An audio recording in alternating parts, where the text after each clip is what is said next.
Après avoir provoqué une crise post-électorale en 2010, Damana Picas menace encore le processus électoral en 2023. Damana Picas, secrétaire général du PPACI, a tenu des propos suffisamment graves qui annoncent des jours sombres sur les prochaines élections locales en Côte d'Ivoire. Après avoir été le déclencheur de la crise post-électorale de 2010-2011, que veut encore faire Damana Picas dans le pays? Et donc, chers parents, tout le monde se souvient de la vidéo de Damana Picas où il a déchiré les résultats par mauvaise foi et sous les instructions de Laurent Gbagbo pour ne pas reconnaître leur défaite.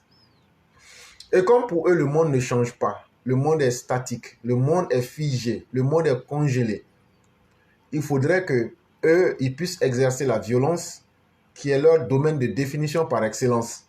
Et donc, il faut que eux, revenus en Côte d'Ivoire, la queue entre les jambes, ils puissent encore à nouveau exercer la violence parce que c'est par cela que eux ils jurent et c'est ça qui fait que eux ils peuvent se faire respecter. Et donc en 2023, le 2 septembre 2023, Damana Picas veut encore récidiver. Après la rébellion de septembre 2002, la Côte d'Ivoire a connu la période la plus sombre de son histoire à la suite de la présidentielle d'octobre 2010. Le refus de Laurent Gbagbo, le nécrophage, c'est moi qui ajoute ces qualitatifs-là, hein, voilà. Le refus du macrophage de reconnaître sa défaite dans les urnes a entraîné le pays dans un chaos indescriptible qui aura coûté la vie à 3000 personnes, qui a détruit tous les fondamentaux de la nation. Et donc le journaliste nous dit déjà qu'il y a des gens, eux, pensent que le monde là n'évolue pas. Ce qui n'évolue pas régresse. En tout cas, l'action de mouvement continue. Mais pour eux, là, ils n'ont rien fait. Et on leur rappelle que c'est leur amour pour la mort des Ivoiriens qui a causé le désordre en Côte d'Ivoire, qui a détruit la vie de 3000 personnes et qui a mis en mal toute la stabilité de la Côte d'Ivoire et de ses institutions. Sur le sujet, certains analystes s'accordent à dire qu'en plus de lourdes pertes humaines, en seulement 3 mois, cette crise post-électorale a fait reculer le pays de près de 20 ans en arrière. Et donc, ça, quand on vous dit qu'il y a eu 3000 morts, les gens se disent, bon, comme moi-même je ne suis pas mort là, c'est pas grave. Comme il n'y a pas un parent qui est mort là, c'est pas grave. Mais pour ceux qui ont perdu les parents, c'est votre problème. C'est ce que les politiciens disent, hein. Maintenant, ceux qui sont des chefs d'entreprise, allez leur demander comment leur business se portait. Ils vont dire, on a pris du plomb dans l'aile. Et donc, sans le savoir, les 3 mois de crise ont fait reculer la Côte d'Ivoire de 20 ans en arrière. C'est-à-dire, on était en 2010, faites 2010 moins 10. On s'est retrouvé en l'an 2000. C'est-à-dire, Laurent Gbagbo, qui est venu au pouvoir en 2000, là, au lieu de faire avancer le pays, là, il nous a fait reculer pour nous faire retrouver en 2000. Parce qu'il a détruit ce qui était là, sans rien construire et sans avoir rien construit. Sur cette question de la crise post-électorale, l'on sait tous que l'homme par qui le malheur est arrivé s'appelle Damana Adja Picas. Et tout le monde sait, il y a des actions qui ne trompent pas. Sinon, tout le monde sait qu'un chien mange caca. Mais un chien qui s'habitue à manger caca n'importe où, c'est lui là, on va indexer comme le chien mangeur de caca. Et Damana Picas a été l'oiseau de mauvais augure, le chien mangeur de caca qui a fait rentrer le désordre et qui n'a pas eu honte de le faire. Parce que le FPI, comme on l'a toujours dit, sans la violence et la manipulation, ce parti ne peut pas exister. Le dire n'est pas une invention, encore moins un procès d'intention. L'on a tous vu ici en Côte d'Ivoire, Damana Picas arrêter le processus de proclamation des résultats qui passait en direct à la télévision nationale. Il s'est même permis d'arracher les feuilles de pointage des résultats des mains du porte-parole de la commission électorale et les déchirer en direct, en soutenant devant tous les caméras du monde entier qu'il n'y aura pas de proclamation des résultats. La suite de ce film rocambolesque est connue de tous. Ce geste de Damana Picasse a été le point de départ de la plus grave crise de l'histoire de la Côte d'Ivoire. 13 années après, alors que le président Alassane Ouattara a fait renaître le pays, qui a atteint un niveau de développement jamais égalé, l'homme qui a mis le feu aux poudres en 2010 refait encore surface. À quelques mois des élections locales le 2 septembre 2023, Damana Picasse menace encore de faire sombrer le pays. L'homme qui a fui le pays après son forfait en 2010, qui est rentré d'un exil doré et qui a même bénéficié d'une mesure d'amnistie après le dégel de ses avoirs, a repris du poil de la bête. Et donc, le journaliste nous fait un décor et nous présente ce décor que tout le monde connaît. Il dit, mais ce qui est ahurissant, c'est que Damana Picasse, avec l'argent qu'ils ont volé à la BCAO, eux, ils étaient plus même que des rois. Ils vivaient même comme des pachas, des rois indiens au Ghana là-bas. Exil doré. Et en plus de tout ça encore là, on ne leur a pas demandé de retourner l'argent là. Ils n'ont pas été inquiétés. Et le président Ouattara leur a donné amnistie. Et puis ils ont dégelé leur argent encore. Leur argent volé là. Ils ont dégelé. On dit prenez ça. Mais les Damana Picasse se sont dit mais Dieu merci. Donc ça veut dire qu'on peut tuer les Ivoiriens. Ça est devenu mon métier. Donc je peux tuer les Ivoiriens. On peut voler l'argent de la BCAO. Et puis on va même nous coller une amnistie. Donc c'est une très bonne chose. En tout cas, le gouvernement actuel de la Côte d'Ivoire, Damana Picasse vous félicite. Kone Katina vous félicite. Et après, ils viennent s'asseoir pour vous dire en face que vous ne faites pas la justice. Et ils vous disent que vous, ce que votre justice prend comme décision là, il faut que vous enlevez pour faire ce qu'ils veulent. Vraiment, la Côte d'Ivoire est intéressante. Le week-end surpassé, au cours de la cérémonie de présentation des candidats PPACI aux élections municipales dans la commune de Koumassi, il a clairement demandé à ses militants de se tenir prêts pour une confrontation. Et donc, tout le monde a vu la vidéo la semaine surpassée. On ne fait que faire les commentaires, donner nos analyses. Et nous, on parle en français simple. Damana Picasse, lors de la présentation des candidats du PPACI là, parce qu'il y a les mots, mais il y a l'esprit des mots. Et c'est ça la réalité.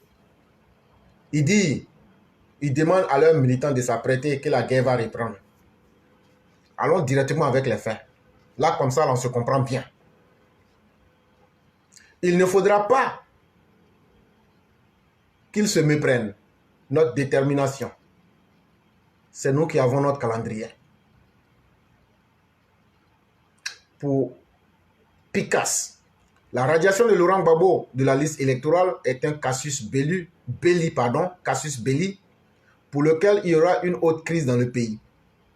Il dit la guerre qui va reprendre à partir du 2 ou même avant là. Il dit le calendrier là, c'est eux qui ont ça. Il dit eux savent quand ils vont attaquer la Côte d'Ivoire. Et là, ils ne vont pas laisser. Il dit le fait que le nom de Laurent Gbagbo a été retiré pour cause de braquage. Laurent Gbagbo, l'abonné aux adultères là, c'est de lui que je parle. Il dit casus belli là, ça veut dire une déclaration de guerre. C'est ce que ça veut dire. Il dit la Côte d'Ivoire, à travers le gouvernement du président Ouattara, vient de leur déclarer la guerre. Mais eux, ils ont leur calendrier. Eux, ils vont déclencher ça. Et puis, ils vont faire guerre là aussi. Nous sommes en crise contre le régime du RHDP. Le retrait de Laurent Gbagbo de la liste électorale définitive est une cause de crise grave entre le régime et nous. Il faut qu'il le sache. C'est une situation qui ne restera pas sans notre réaction. Il dit cette guerre-là, eux vont la mener contre le RHDP et le RHDP qui est le parti dirigeant, donc contre l'état actuel de la Côte d'Ivoire et donc contre les institutions légales incarnées par ces personnes-là, ainsi que les militants et les Ivoiriens qui croient en ce parti et qui croient en ces institutions actuellement en place. Il dit que leur réaction, elle sera sûre. Nous allons réagir. Mais nous n'allons pas réagir quand eux, ils veulent que nous réagissons. Ça veut dire, c'est ce qu'on a toujours su et on le sait. Et c'est pourquoi on vous guette. Et j'ai toujours à le dire ici.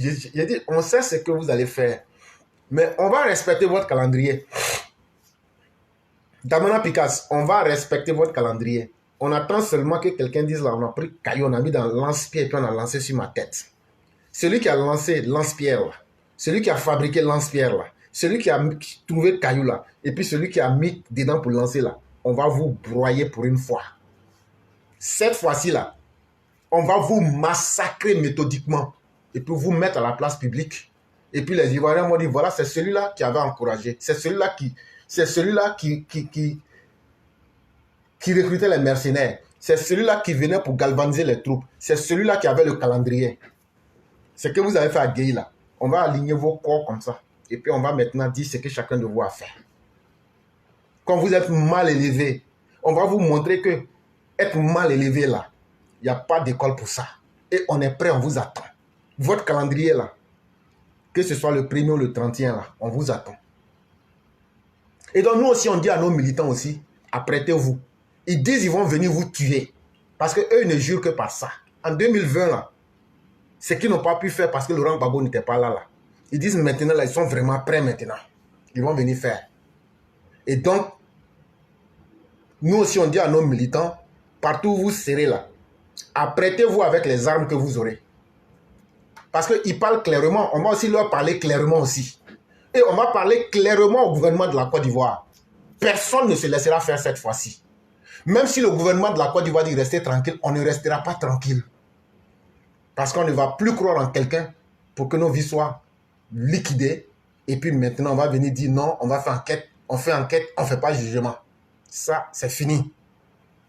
Mais nous n'allons pas réagir quand eux, ils veulent que nous réagissions. Il y en a qui disent que le PPACI parle trop. Le PPACI ne parle pas trop, hein, mais le PPACI avertit. Vous, vos avertissements là, ça ne peut pas inquiéter quelqu'un. On vous a cassé vos gueules quand vous étiez au pouvoir. Si c'était à refaire en rêve, on casse vos gueules. Si c'est à refaire sur le terrain là, on casse vos gueules. On parle pour que les gens comprennent. Mais qui vous écoute?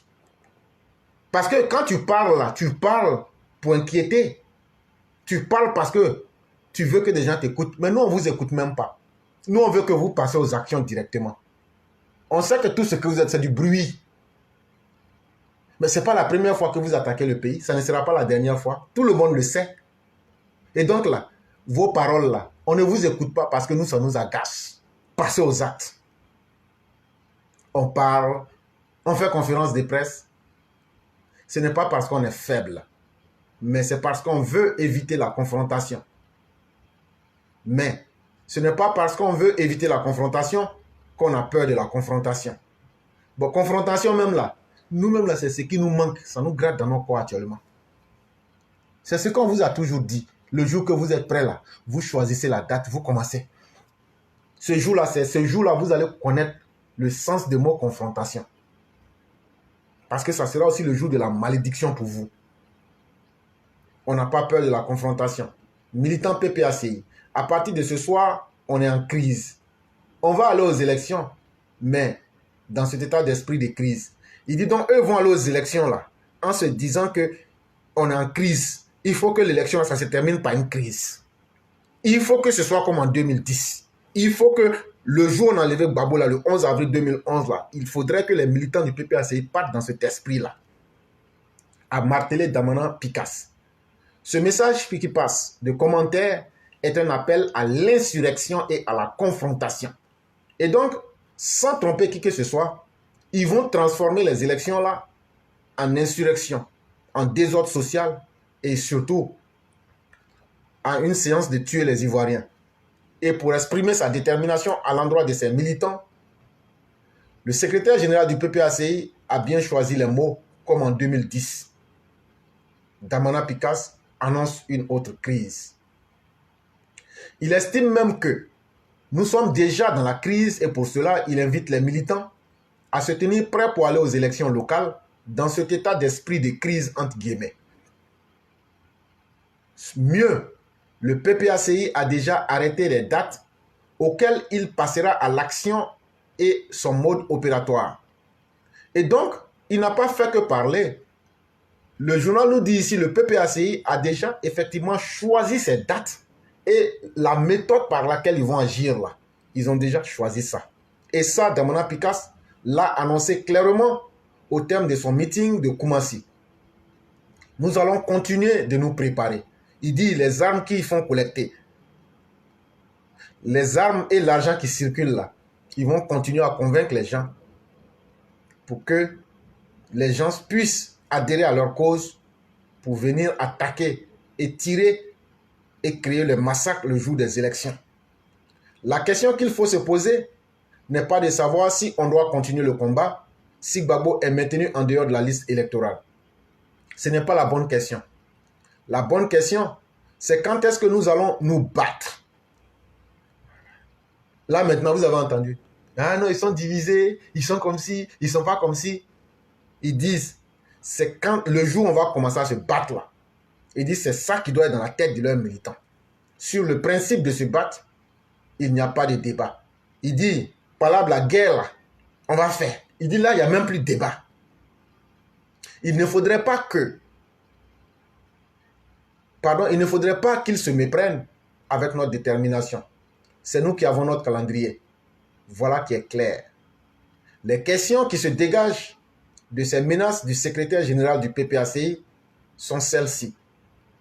Quelles sont les réelles motivations de Damana Picas quand il demande aux militants du PPACI d'aller aux élections municipales dans un esprit de crise?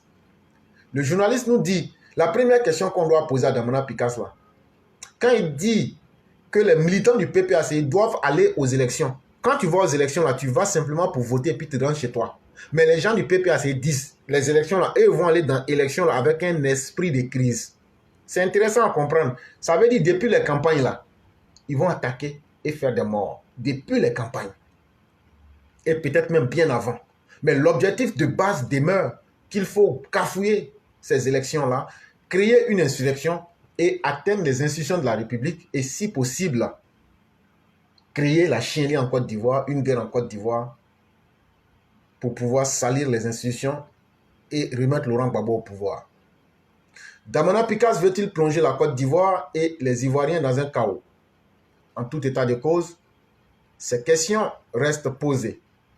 Mais ce qui convient de retenir, c'est qu'après avoir vécu l'enfer en 2010 et 2011, après les agissements de cet homme, par qui tous les malheurs sont arrivés, les Ivoiriens dans leur ensemble ne sont plus prêts à suivre les mots d'ordre d'un pyromane qui met le feu au pays et se donne un exil doré pour venir sur les lieux de son crime.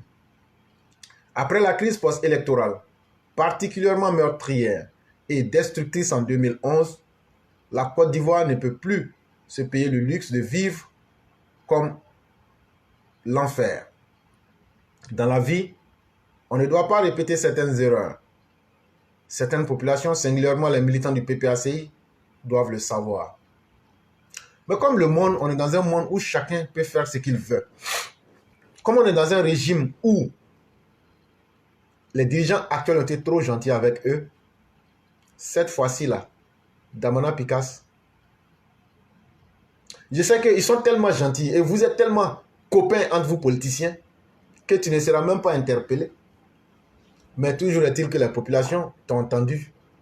Tu menaces les gens et tu oublies les intérêts de ceux qui ont investi et vous voulez nous faire retourner à l'état antérieur à 2000.